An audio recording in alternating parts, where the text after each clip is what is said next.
It's time to predict the NRL Semi-Finals, and this is where we get into legacy-defining territory. We've got 6 teams left, 4 teams this weekend that you could argue all need to win. In a few plays, this is going to be career-defining, and if they do lose, they're going to be bagged out and create a perception that they can't get it done in the big game. So for all 4 teams, there is so much to play for as the 2 big dogs wait and watch everyone bash each other, and while all the casuals are talking about and butthurt because their team is so bad that they're not even here anymore, they're all whinging it's just going to be a Storm and Penrith grand final. But I've got a sneaky feeling that the games this weekend could set up an absolute spanner in the works. The Sharks and the Cowboys will kick things off Friday night there at Allianz Stadium, which will be a huge weekend out there in Randwick. Both NRL finals games, and I think there's some other sport playing a prelim on Friday night. But very much an interesting matchup because on one hand, you've got a team that you would say is overachieved based on their roster, but here we are again, and it's the same questions as they face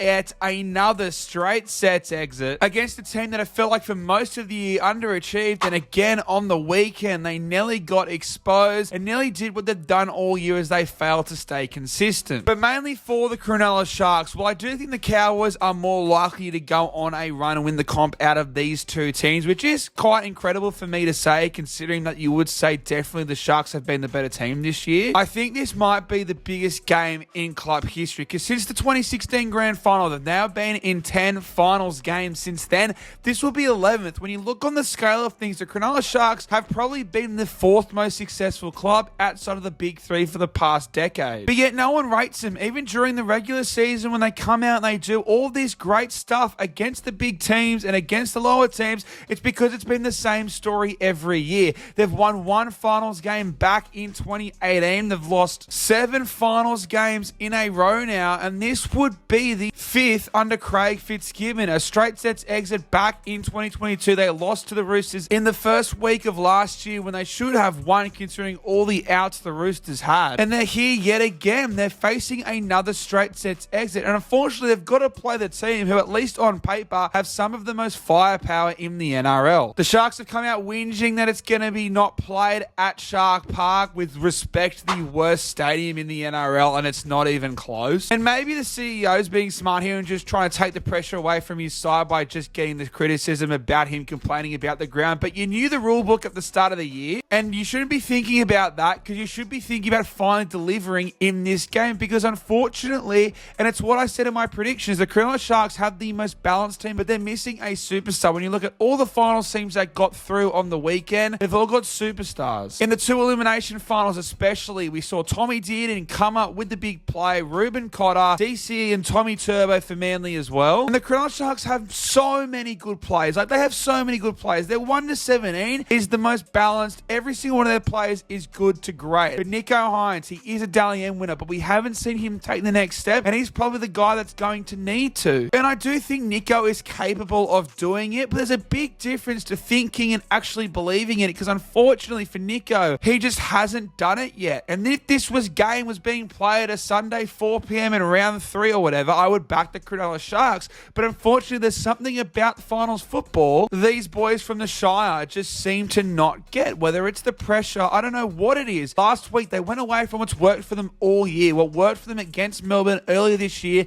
that's playing up and down through the middle. It's how they smashed Manly just 2 weeks ago. You've got Toby Rudolph, who's a good front row. Royce Hunt, who's a great impact player. And I don't know why Tommy Hazelton, who was starting and playing big minutes when Cronulla were at their best, scoring more tries than Alex Johnston in his prime. They have such a good forward pack, Cronulla, and I think they have that advantage going up against the Cowboys. And if I'm the Cronulla Sharks, I am playing through the middle and letting Nico Hines and Braden Trindle run the show, because I did think Trindle was quite good against the Melbourne Storm. But Nico's obviously the main man, and maybe that Dalian was the worst thing for him, because it is only his 3rd year as a starting halfback in the NRL. But my God, some of those plays, and it's not even the fact that they got pumped, it's the fact that there's these moments in these games where he kicks down the full, it's a shocking kick, and I so want to see him succeed. As for the Cowboys, they're going to be relishing playing the Sharks because they have a pretty good finals record over them. And like I said about the Sharks not being able to handle the big moments, you got guys like Tommy Dearden and Ruben Cotter who proved last week that they could. Jake Clifford has come into the side and been an absolute revelation, and what was a huge decision for Todd Payton because Chad Townsend is still in the top 5 of try assists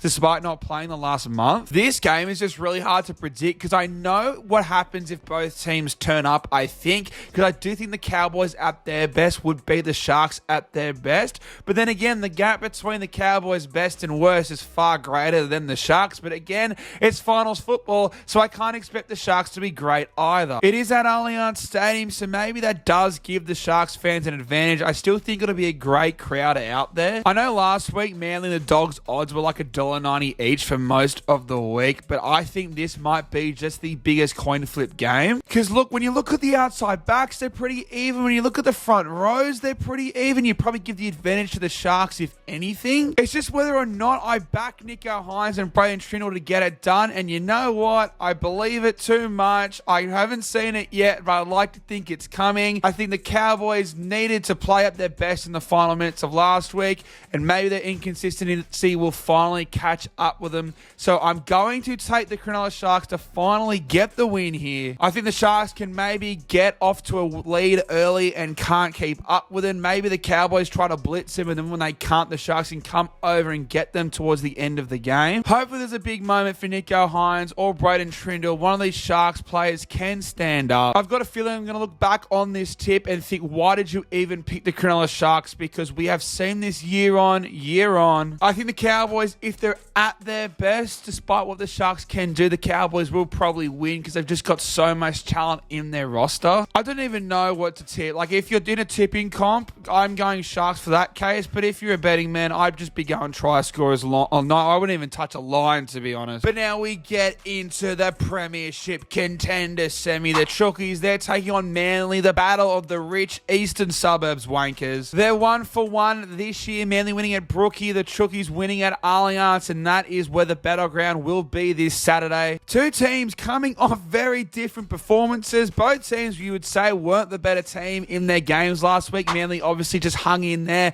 relied on the class of DCE and Tommy Turbo to secure that win. An incredible try by Cooler. And then the Chookies, who at least for the first 20 minutes were just absolutely embarrassed by the best team in the world. And this is a massive game for the Chookies. I think it's the biggest test, the biggest game for Trent Robinson in his entire career, which is crazy because he's a 3-time premiership winning coach. But year on year, we've always said that the Roosters have the best team on paper. And I know it's very different now because they've lost both their halfback and their starting number 9. But at least on paper, especially throughout that forward pack, you would give a massive advantage to the Sydney Roosters. And to be honest, they haven't fired a shot since they won 2019 in a final series since then. So the Roosters, they expect greatness, they expect perfection, so they will not want to go out in straight sets. But I think if there's one team you don't want to run into if you're the Roosters, it is Manly, because of that experienced number 7 in DCE, who pretty much without him, Manly probably don't even come close to the Bulldogs last night. Because Seabold went in there with Manly trying to perform the same game plan that worked against the Dogs 2 weeks ago, that was going through the middle, and the Dogs really just absolutely dominated. And it was DCE's kicking game up against Matty Burton, the biggest boot in the competition, that kept them in it. It was all him. He got that massive try off the back of Luke Brooks, who was quite good in his first finals game. And what's good for Manly is that they haven't won a game like that this year, and what a time to pull out one of those wins at this time of year. A grind fest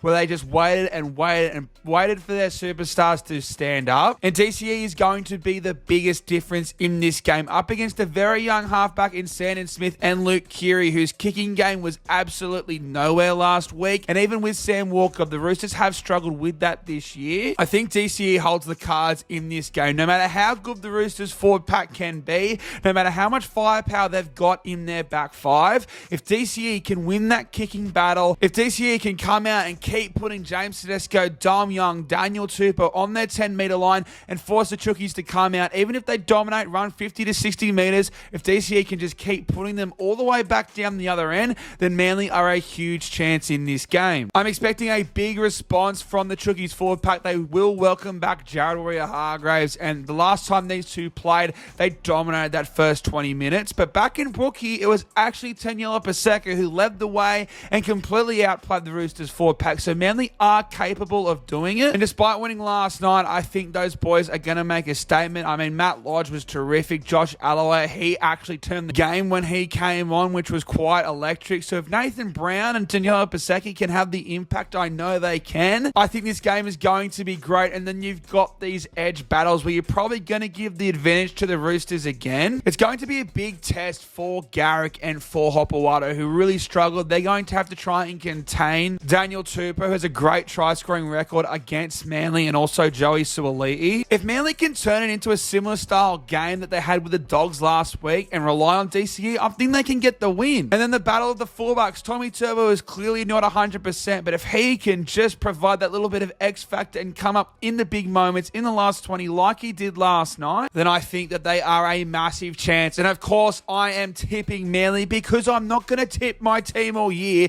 come to finals football and not back them. I think this Manly Roosters game is going to be one of the best finals games that we have seen this series, if not for quite a few years. And I think DCE holds the key. No matter how good the Roosters back five in their forward pack is, if DCE can outplay Keary and Sandon Smith, then it doesn't matter how much firepower that they have. If Manly can rely on their superstars to get them the win again, then we can finally see yet another Manly versus Melbourne prelim, which would just make a young Paddy G's heart warm. Either way, whoever goes through, I still think that they are a huge chance to go all the way out of the Roosters and Manly. The Cowboys and Sharks game is much more of a toss-up for me. I know I'm extremely biased with Manly. Most people are going to tip the Roosters, but I've got the Australian halfback, so bring it on, baby. So to lock it in, I'm taking the Cronulla Sharks, basically just because I want to see Nico Hines finally succeed. Cowboys fans, do not hate me, because I'm going to take on board all the